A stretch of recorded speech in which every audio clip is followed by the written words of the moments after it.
भगवान हृदय में प्रकट होते हैं तो जीवन में परिवर्तन आता है। और कौन से परिवर्तन? 3 बताए थे। विद्यते हृदय ग्रंथि, छिद्यन्ते सर्व संशयाः, क्षीयन्ते चास्य कर्माणि तस्मिन् दृष्टे परावरे। ये 3 बातें यदि हो गई तब हमको भगवान का दर्शन आत्म भाव से हुआ है। नहीं तो भगवान को बाहर रखेंगे, दूर रखेंगे। अच्छा महाराज, अब जीव क्या है? जीव अधिस्तश्चिदाभासो भवेद भोक्ता ही कर्मकृत भोग्य रूपमिदं सर्वम जगत स्यात् भूत भौतिकम। अब ये जो परमात्मा की, ब्रह्म की जो माया है, इस माया ने क्या किया? जीवोधिस्त चिदाभासः। अब देखो, कल आपको बताया था, यदि आप दीवाल के सामने खड़े रहो उसमें आपको अपना प्रतिबिंब नहीं दिखेगा, यदि दर्पण के सामने खड़े रहो तो दिखेगा। इसी प्रकार से परमात्मा का प्रतिबिंब अन्नमय कोश, प्राणमय कोश, मनोमय कोश में नहीं पड़ता, केवल विज्ञानमय कोश में पड़ता है।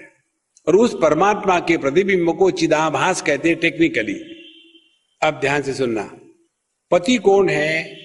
आदमी, पत्नी और पत्नी में आदमी का प्रतिबिंब, ये 3 मिलाकर के पति बनता है। इसी प्रकार से परमात्मा, उसके बाद विज्ञानमय कोश बुद्धि और उसमें परमात्मा का प्रतिबिंब, ये 3 मिलकर के बनता है जीव।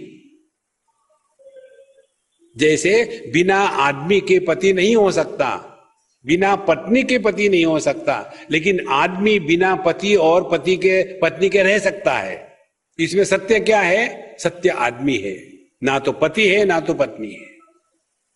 इसी प्रकार से परमात्मा का प्रतिबिंब बुद्धि में पड़ने के बाद जो चिदाभास है और जो अंतःकरण है और परमात्मा है, तीनों की खिचड़ी को कहते हैं जीव।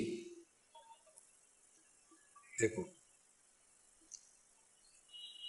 जब तक के जीव को ऐसा नहीं समझोगे तब तक के मोक्ष की बात समझ में नहीं आएगी।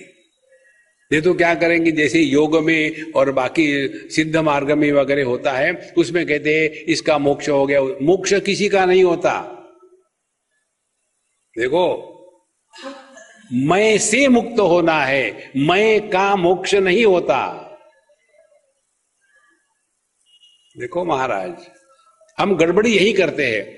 हम समझो किसी के कारण परेशान है तो उसके रिश्ता तोड़ दिया, तो तोड़ देने क्या बात क्या है, उसको छोड़ दिया, फिर अब मैं उसका पति नहीं हूं, फिर क्या करोगे? दूसरे से शादी करेंगे, दूसरा पति बन गया, तो मैं से मुक्त कहां हो गए?